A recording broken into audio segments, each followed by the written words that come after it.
Análisis político y el pulso de la actualidad. Junto a Cristian Valdivieso, director de Criteria.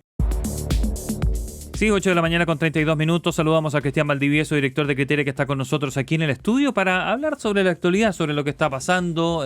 Bueno, lo que más nos resuena son dos cosas probablemente. Los problemas de seguridad, lo que pasó ayer con migraciones y el que se joda, la campaña, ¿no? ¿Cómo está, Cristian? ¿Qué es lo que más te ha quedado en la cabeza en estas horas? ¿Qué tal? Buenos días, Gerardo. Hola, Claudia. ¿Qué tal?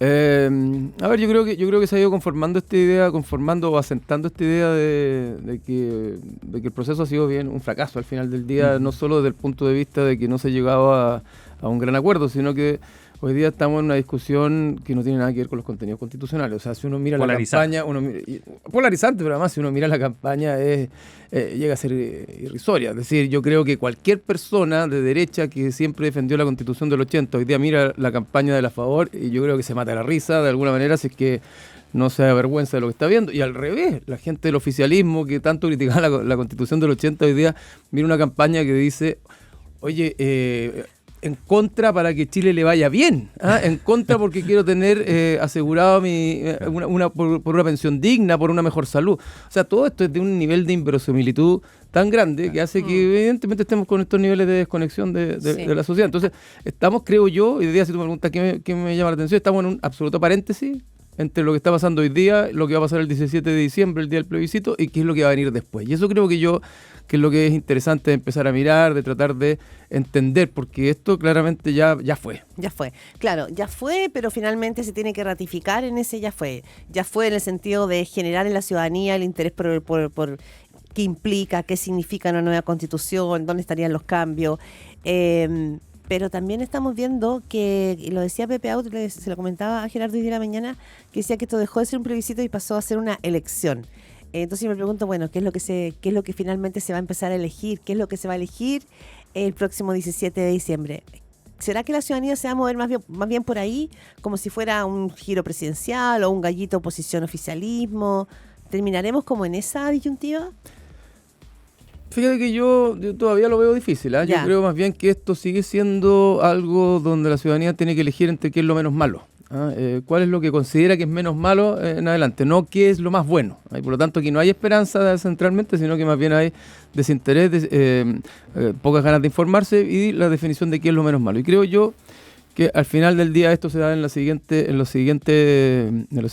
tensiones. Por una parte, ¿cuál de las dos propuestas genera más adhesión transversal? Y uno puede decir, bueno, la del 80 o la actual. Visto los hechos, aparentemente la Constitución actual, la del 80 versus la propuesta genera más consenso, porque hoy día siempre la derecha la defendió y hoy día el mundo de la izquierda está diciendo que es una Constitución prácticamente virtuosa. No, dice que es la del Lago. Es la del Lago, que es prácticamente virtuosa. Entonces, desde esa perspectiva uno dice, bueno, parece ser que es más transversal, que es algo importante en una Constitución.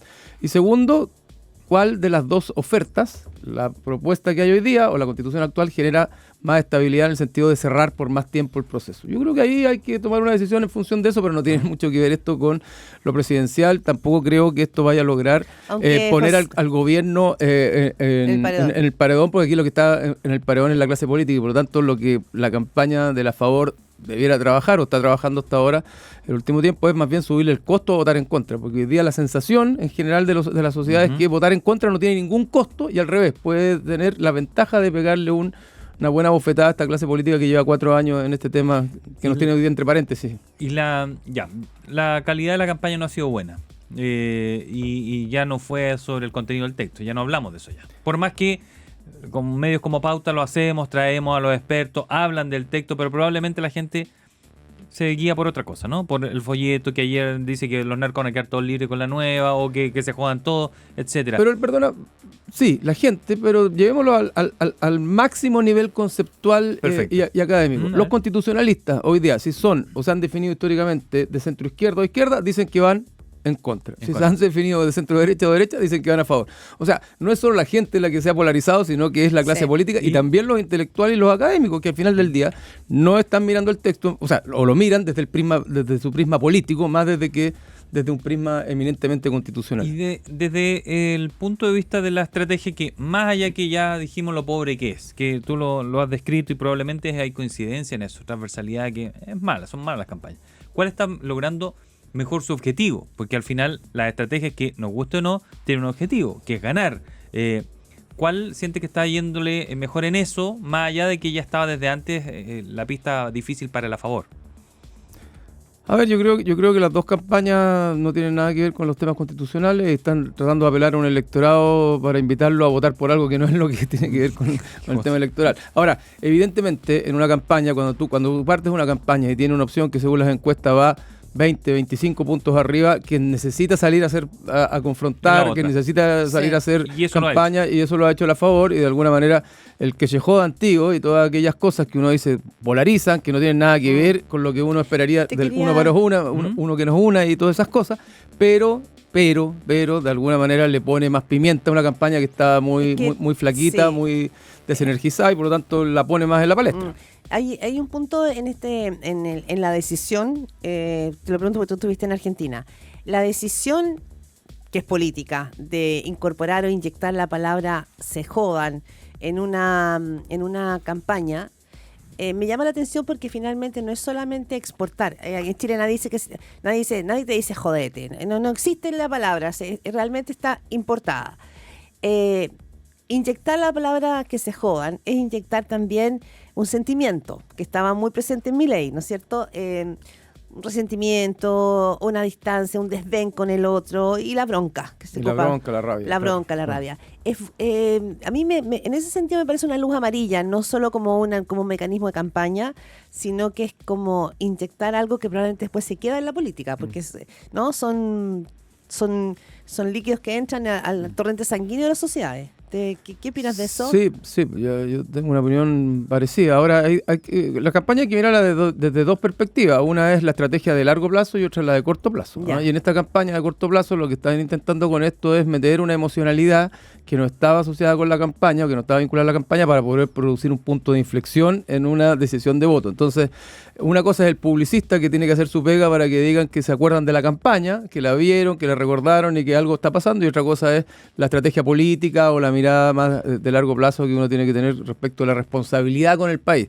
Evidentemente esto no solo polariza entre izquierdas y derechas, sino que también polariza en un eje que es complejo, que es el que describe Claudia, que tiene que ver con la casta versus el resto de la sociedad, ¿verdad? Porque al final del día, como el mismo Javier Macaya dijo, que se jodan es para hacer sintonía, para empatizar con esta rabia que hay contra los políticos en general, dijo al final del día, aun cuando evidentemente... Con un riesgo, porque también Javier Macaya es político, es presidente de un partido. Por eso que es parte de la dificultad que hemos tenido. Pero cuando hablábamos las semanas anteriores, hablábamos permanentemente que era un plebiscito a José Antonio Kast, ¿cierto? Si le iba mal, perdía Kast. ¿Ha socializado un poco ese precio? Es decir, ya no estamos hablando tanto del plebiscito José Antonio Kast o Evelyn Matei, sino que podría ser algo más socializado la forma en que la estrategia que han seguido. Sí, ahora... O sea, ¿va a perder tanto si es que gana en contra de él, por ejemplo? Sí, ahora yo creo que hay dos cosas en esto. Uno que es la lectura que finalmente queda instalada, y otra cosa es cuál es el mensaje que puede haber en las urnas, que a veces no es lo mismo. A mí no me cabe duda que si esto terminara en contra holgado, 20 puntos, 15 puntos, un en contra ganando holgadamente, eso va a ser una derrota de José Antonio Kast. Otra cosa... ¿Pero va a pagar un precio por eso? Otra cosa es que a lo mejor el precio que pague no sea tan alto para la derrota, porque lo que va a quedar instalado, yo creo que eso es verosímil, que es una bofetada a la clase política en general.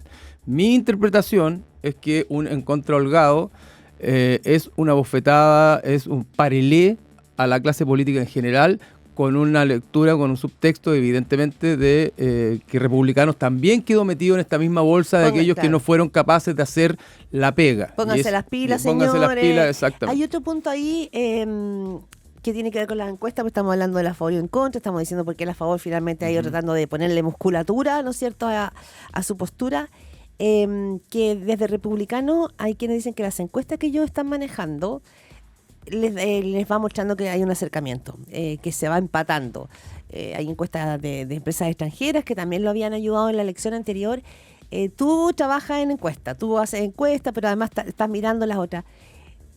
¿Hay tiempo para revertir ese momento? Porque quizá se está empezando a emparejar la cancha, o es obvio que se va a emparejar la cancha, o no es tan obvio. Digo, ¿existe la posibilidad que la favor se imponga, se sobreponga y gane por sobre la en contra? A ver, ¿O las tendencias son yo creo que, de nuevo, esto se puede mirar de dos maneras. Si uno mirara en lógica electoral clásica, no hay ninguna elección que con el tiempo que queda y con la distancia que se ve en la mayoría de las encuestas se haya dado vuelta. Es muy raro en una elección de 1 o 2 plebiscitaria. Aquí no ninguno daba por ganador a Milei de todo lo que hablamos antes, en todo caso. Ninguno de nosotros, en base a los datos que teníamos. Pues.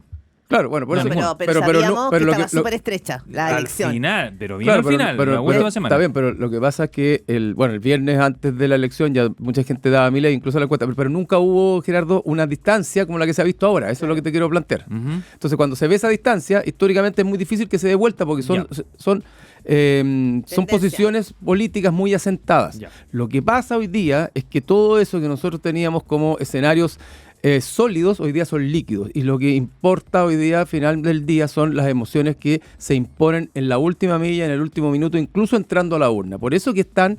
Por eso que se juegan sin mover la aguja, entonces sí, cosas como esta sí. La puede mover en una u otra dirección, efectivamente. Entonces lo que quiero decir es que por eso que es tan complejo hoy día e incluso tan inconducente intentar predecir exactamente qué va a pasar entre dos opciones cuando estas son muy estrechas, porque nadie puede predecir lo que la emoción de la última milla de una persona que entró a la urna y en ese minuto antes de entrar a la urna alguien le dijo... pasa esto, porque estamos en un mundo absoluta y totalmente líquido, donde tenemos algunos extremos que nunca se van a mover de sus posiciones, pero grupos amplios de la sociedad que mueven sus posiciones en función de la información que van recibiendo minuto a minuto. Y un triunfo de 5 puntos el encuentro, entonces tampoco es un verdadero triunfo. No lo podrían asumir como tal, porque sería algo... raspando ahí con... Un triunfo por 5 puntos del en contra no sería una derrota para el gobierno, para leerlo políticamente. Claro. Tampoco sería un triunfo para el gobierno y sería el triunfo de la Constitución del 80, pero en un escenario muy polarizado, donde quien ganaría, al final del día sería la polarización y el proceso posiblemente quedaría igual abierto, porque la Constitución que seguiría imperando sería la Constitución del 80. Entonces, sumando y restando, lo más probable es que este proceso termine pseudo cerrado, pero con el candado no puesto. Y la pregunta es, por lo que dicen algunos partidos. ¿Qué escenario te deja el proceso más cerrado por más tiempo al final del día? Por eso vuelvo a la reflexión inicial. ¿Y hay respuesta a esa pregunta? ¿Qué escenario te deja más cerrado el problema por más tiempo? 1, y 2, ¿cuál de las dos opciones ¿Tienes respuesta a eso? ¿Cuál de las dos opciones te genera más transversalidad? Yo creo que la Constitución actual hoy día genera más transversalidad en el mundo político, al menos, que la sociedad está desafectada porque ya la izquierda dice que esta Constitución prácticamente es maravillosa, y la derecha en general siempre la protegió, hoy la defendió, por lo tanto uno diría. Claro. Pero también creo que un triunfo de él a favor, aunque sea por pocos puntos, deja el proceso al menos cerrado por más tiempo que la Constitución actual. Claro. El problema ahí de la favor, se lo escuchaba a algunos dirigentes de derecha, es que tienen al interior, su discurso se fisura cuando hay sectores de derecha que están en contra del que están, ¿no es cierto?, que no están por el a favor. Por eso que el que se joda, Claudia, creo yo que tiene mucho que ver con un mensaje hacia la misma derecha, que está hoy día votando en contra, para decirle, ustedes están abriéndole el escenario a aquellos que hicieron todas estas cosas que van absolutamente en contra de lo que ustedes siempre han defendido o promovido como mundo de derecha. Sí. Tú pones el acento en algo que para mí es sumamente interesante y que se pasa por arriba, y es la emocionalidad como factor político, cada vez más fuerte. Y les quiero recomendar una conversación que hicimos en Conversaciones sin Pauta con la Paula Walker y con Patricio Dusaillan, que Dusaillan es un asesor muy cercano del republicano y sobre todo de los contenidos y las narrativas de las campañas. Entonces, él dice lo difícil que ha sido montar esta campaña, lo difícil que ha sido poner mensajes, porque cuando no hay personas es más difícil poder instalar una narrativa, porque no es, bueno, Cristian Valdivieso, entonces usted va a ser, no sé, el hombre clave para la vida deportiva en el país. Gerardo, es votar finalmente por intangibles que la ciudadanía se siente súper lejana, se siente desapegada. Entonces, ¿cómo los publicistas van a ir buscando esa emoción? Que las emociones a veces están, pero a veces tú despiertas emociones y después no tienes cómo apagarlas. Y eso es lo más terrible, porque, o sea, no sé si lo más terrible, pero Pero así como el primer proceso constitucional cuando partió despertaba mucha esperanza, y por Claro. lo tanto la gente sí creía que una constitución podía hacer los cambios, y desde esa perspectiva lo que uno podía proyectar en ese minuto era cuál es lo que te genera más esperanza. Hoy día lo que uno puede proyectar y lo que articula esta campaña constitucional tiene que ver con cuál te genera más o menos temor. Es decir, con cuál vamos a estar peor, no con cuál vamos a estar mejor. Y por eso que digo yo Ya, que al final atroz. del día estamos en una Ah. elección de cuál es lo menos malo Oye. desde el punto de vista de las personas. Y por eso que uno mira las campañas y en general articulan o apelan al miedo, mucho más que a la esperanza, porque la Sí. gente ya no Sí, tiene no- esperanza depositada en una nueva constitución, ni tampoco en la nada. constitución. Qué interesante eso, porque hay esperanza en pocas cosas. Cuando hacen las encuestas, la delincuencia, la economía, o sea, miedo a todo que me vaya peor, el desempleo, etcétera. Ya que mencioné lo de delincuencia, ¿cómo ha visto cómo se ve el manejo del gobierno? Que yo lo mencionaba el jueves pasado. Si el gobierno no le funciona la expulsión de los venezolanos, se va a meter en un problema político de cuestionamiento. Bueno, le salió mal la jugada y 4 ya los tuvo que liberar. Eso evidentemente lo pone como asumo ante la opinión pública como alguien ineficiente en la tarea de expulsar migrantes. Y el tema de la seguridad es el prioritario para la ciudadanía. Entonces, ¿cómo está pagando ese precio el gobierno? ¿Cómo lo está haciendo ahí? Y de ahí quiero derivar al tema Vallejo-Toá, que también viene vinculado a lo anterior. Bueno, es un tema de una complejidad mayúscula para un gobierno que no lo tenía pensado en el programa, que lo tomó, Claro, no lo estaba tomó en el a programa. regañadiente para la segunda vuelta, porque era un tema que se estaba imponiendo en la agenda, y que finalmente gobernando ha sido y se ha tornado la primera y la primerísima prioridad. Le costó al gobierno asumirlo en términos de que era algo objetivamente complejo, que era más relevante que otras cosas que para el gobierno parecían como más importantes, digamos. No sé, Acabar con el modelo neoliberal. acabar con el modelo neoliberal, y para partir acabando con el modelo neoliberal había que darle a la gente la posibilidad de tener libertad y no quedar encerrada en sus casas. Y hoy día creo que el gobierno le está costando asumir, no a la ministra Toá, pero al presidente en particular le cuesta asumir que la subjetividad de la sociedad es tan importante como los datos objetivos. Entonces, lo que uno ve de pronto es a un presidente que se revela frente a esta sensación de inseguridad, diciendo que es una sensación empujada por los medios, empujada por los discursos del miedo, más que por los hechos concretos y la experiencia de las personas. Y creo que eso al gobierno lo va alejando del sentir subjetivo mayoritario, porque lo que al final moviliza las conductas no son solo los hechos, sino que son las percepciones y la subjetividad. Y la gente se siente absolutamente asustada. La gente siente que en este país estamos peor o mucho peor en seguridad que el resto de América Latina, lo cual para el gobierno puede ser algo contradictorio con los datos, pero en los hechos la experiencia es esa. Y me llama la atención que al gobierno le cueste tanto asumir esa subjetividad, porque estos mismos que están gobernando hoy día, cuando la discusión tenía que ver con la desigualdad, ¿se acuerdan cuando la discusión tenía que ver con la desigualdad? Bueno, los datos objetivos decían que el Gini en Chile se había ido acortando, Sí. es decir, que la desigualdad había disminuido. Uno de los países más desiguales del mundo, se decían lo del Exactamente. oficialismo. A lo ahora, mejor no había disminuido con lo que uno con la intensidad que uno quisiera, pero el gobierno, los que hoy día gobiernan en ese minuto decían Chile es el país más desigual del mundo, sí. y la sociedad sentía que Chile efectivamente era uno de los países donde más se respiraba la desigualdad. Y esa es una desigualdad que no era solo objetiva material, sino que también subjetiva de trato relacional, lo que sea. Entonces lo que quiero decir con esto es que me llama la atención que al gobierno le cueste tanto asumir ciertas subjetividades cuando en algún minuto Vivió de La usaba, subjetividad. la usaba. vivió de las subjetividades y se subió arriba de esta subjetividad. Dicho todo esto, este es un problema específico, concreto, puntual del gobierno, pero es un problema de toda la clase política que si no tiene solución a la vuelta de la esquina, a propósito de los fracasos constitucionales y otras cosas, posiblemente van a abrirle el espacio a este personaje que va a venir a decir que se jodan todos, Y que no ahora han sido sí que- capaces de traer claro. seguridad a este país, y van a aparecer otras personas que vengan por los extramuros de este mundo político que ya no queda acotado después de dos procesos fallidos, que no queda acotado a los 30 años, sino que probablemente va a quedar ya limitado no por 30 sino por 34 años. Entonces la pregunta es, ya republicanos no pudieron, el Frente Amplio también entró en el mundo Ahora- fallido, la pregunta Claro, es ¿qué dice viene otro. después? Ahora, y lo digo en serio, me parece que la clase política en Chile, mayoritariamente, no digo todo, porcentaje importante, es gente habilosa, palabra que se usaba antes, pero es gente habilosa y gente que lee los diarios, que entiende que el proceso de Milei está acá a la vuelta de la esquina, el gobierno está mirando con mucha atención el tema Milei, mucha atención. ¿Cómo no se van a dar cuenta que finalmente están todos en el mismo saco?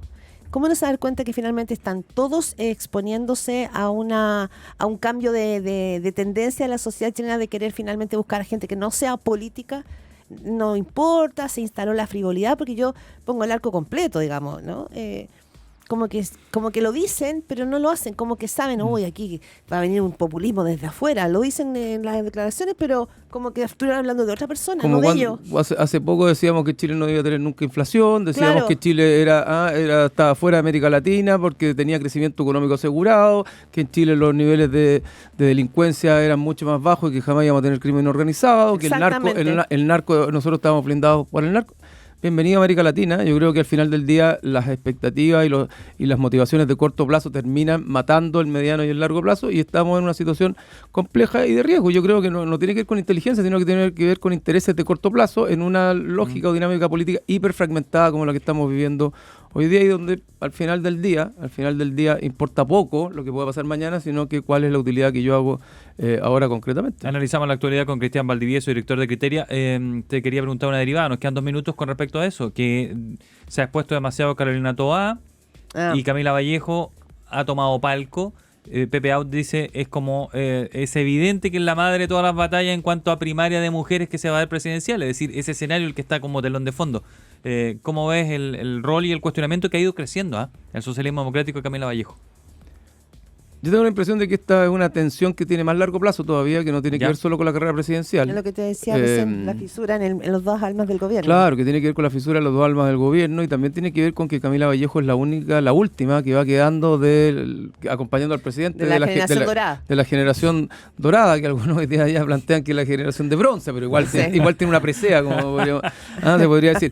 Entonces hay una tensión ahí que tiene que ver con eso, y que creo que partió desde el día 1 para el último cambio de gabinete. Pero se nota, tú dices que se nota, sí, evidente, cuando en política ya uno está viejo ya en estas cosas, uno cuando sabe cuando tanta piedra anda dando vueltas en ese río que algo está moviéndose las aguas, ¿te fijas? Entonces es evidente que hay algo ahí que hoy día se empieza a leer en clave presidencial, pero si uno lo lee con un poquito más, creo yo, de profundidad y de largo plazo, esto es anterior, tiene que ver con las dos almas y tiene que ver con una Camila Vallejo que le responde a Pro Dignidad y una Carola Toá que le responde al socialismo democrático, con una Camila Vallejo que estuvo de acuerdo con los indultos hace cuánto ya, y con una Carola Toá que al menos no dijo que estaba de acuerdo con los indultos, que evidentemente fue sorprendida por los indultos. Entonces tú tienes ahí dos maneras de entender el problema, de situarte en el diagnóstico del país en el que estás viviendo y cuáles son las prioridades que evidentemente se confrontan, que hoy día lo vamos a leer en clave presidencial sin duda. Pero creo que esto es de más largo aliento. Y por último, yo creo que ninguna ministra del Interior, incluso las voceras durante mucho rato, es difícil que terminen siendo bien evaluadas por el conjunto de la ciudadanía, porque uno, cuando es ministro, está ahí para pagar costos y no para potenciar carreras presidenciales. Si de eso se tratara, bueno, la lógica te indicaría que habría que moverla del ministerio. Pública, no sé. Y por algo en algún minuto se habló de que Camila Vallejo podía irse al Ministerio de la Mujer, quería salir de la vocería, pero pasó lo contrario, que ella llegó mucho más empoderada a la vocería e incluso anunció que venía un determinado cambio de gabinete. Entonces, creo yo que hoy día es evidente, desde el punto de vista mío al menos, que internamente Camila Vallejo goza del cuidado y del beneplácito del presidente más fuertemente, al punto que el presidente de pronto se vio compelido a salir a defender públicamente a la ministra Toá. Ahora, la que le arma el gobierno ahí es la ministra Toá. La que le arma el gobierno es la ministra Toá, pero la ministra Toá para el presidente podría salir, ¿verdad? Claro. Y sería algo menos dramático que terminara saliendo la ministra Vallejo, que es la última de las moicanas, por decirlo de alguna manera, de la generación, digamos, de bronce que tenemos en el gobierno. Cristian Valdivieso, director de Criteria, nos ha acompañado para analizar la actualidad. Muchas gracias, Cristian. Nos reencontramos la próxima semana. Pasamos por todos los temas, súper. Que esté bien. Gracias.